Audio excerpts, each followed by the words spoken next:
Praise the Lord. സ്നേഹമുള്ളവരെ, ദൈവത്തിൻ്റെ സമയത്തിനായി നാം ക്ഷമാപൂർവം കാത്തിരിക്കണം.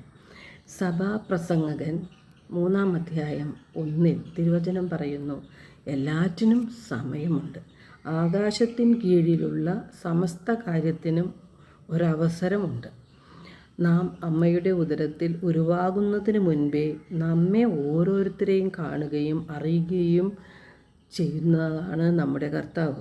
കർത്താവിന് നമ്മെക്കുറിച്ചൊരു പദ്ധതിയുണ്ട്. അത് നമ്മുടെ നാശത്തിനുള്ളതല്ല, ക്ഷേമത്തിനുള്ള പദ്ധതിയാണ്.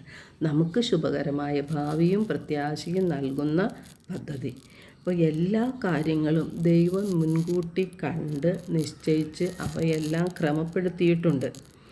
അപ്പോൾ ഇന്ന് നമ്മുടെ ജീവിതത്തിൽ സംഭവിക്കുന്നതും മുൻപ് സംഭവിച്ചതും ഇനി നമ്മുടെ ജീവിതത്തിൽ സംഭവിക്കാനിരിക്കുന്നതുമായ എല്ലാ കാര്യങ്ങളും ദൈവം കാണുകയും അറിയുകയും ചെയ്യുന്നുണ്ട്.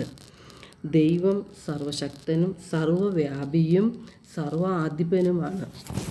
നമുക്ക് ഒരു പ്രശ്നമുണ്ടാകുമ്പോൾ നാം ദൈവത്തിൽ ആശ്രയിക്കുമ്പോൾ ദൈവം നമ്മുടെ പ്രശ്നങ്ങളിൽ ഇടപെടും.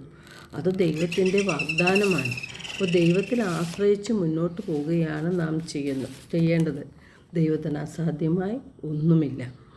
സങ്കീർത്തനം 37:7 കർത്താവിൻ്റെ മുൻപിൽ സ്വസ്ഥമായിരിക്കുക, ക്ഷമാപൂർവം അവിടുത്തെ കാത്തിരിക്കുക, ദുഷ്ടമാർഗം അവലംബിച്ച് അഭിവൃദ്ധിപ്പെടുന്നവനെ കണ്ട് അസ്വസ്ഥനാകേണ്ട. അപ്പോൾ പലരും അവരുടെ കാര്യം സാധിച്ചു കിട്ടാൻ വേണ്ടി ദുഷ്ടമാർഗം സ്വീകരിക്കാറുണ്ട്.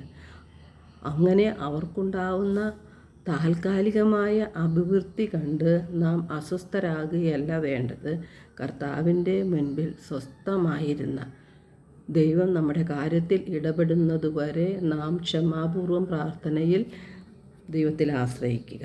1 പത്രോസ് 5:6-7 തിരുവചനങ്ങളിൽ നാം എന്താണ് ചെയ്യേണ്ടതെന്ന് കർത്താവ് വ്യക്തമാക്കുന്നുണ്ട്.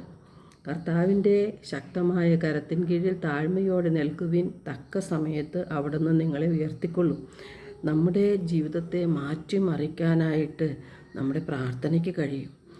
നമ്മുടെ കാര്യങ്ങൾ സാധിച്ചു കിട്ടുവാൻ നാം പ്രാർത്ഥിക്കുന്നവരാണ്. എന്നാൽ ദൈവത്തിൻ്റെ ഹിതം നമ്മിൽ നിറവേറുവാനാണ് നാം പ്രാർത്ഥിക്കേണ്ടത്. നാം പ്രാർത്ഥിച്ച അല്ലെങ്കിൽ ആഗ്രഹിച്ച കാര്യങ്ങൾ സാധിച്ചു കിട്ടാത്തതിനുള്ള ഒരു കാരണം ദൈവത്തിന് അത് സാധിച്ചു തരാനുള്ള സമയമായിട്ടില്ല. ചിലപ്പോൾ നാം ആവശ്യപ്പെടുന്നത് നമ്മുടെ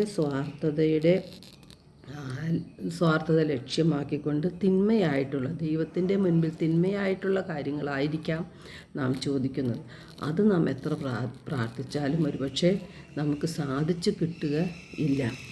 അങ്ങനെ നാം വാശി പിടിച്ച് നാം നേടിയെടുക്കുന്നതെല്ലാം പിന്നീട് നമുക്ക് നാശത്തിൽ അവസാനിക്കുകയും ചെയ്യും. അപ്പോൾ നാം പ്രാർത്ഥിക്കേണ്ടത് ദൈവത്തിൻ്റെ ഇഷ്ടം എന്നിൽ നിറവേറാൻ ആയിട്ടാണ്. അതിനായിട്ട് നാം പ്രാർത്ഥിക്കുക. നമ്മുടെ കാര്യങ്ങളിൽ ദൈവം ഇടപെടുക തന്നെ ചെയ്യും. ദൈവം നമ്മെ ഓരോരുത്തരെയും സമൃദ്ധമായി അനുഗ്രഹിക്കട്ടെ.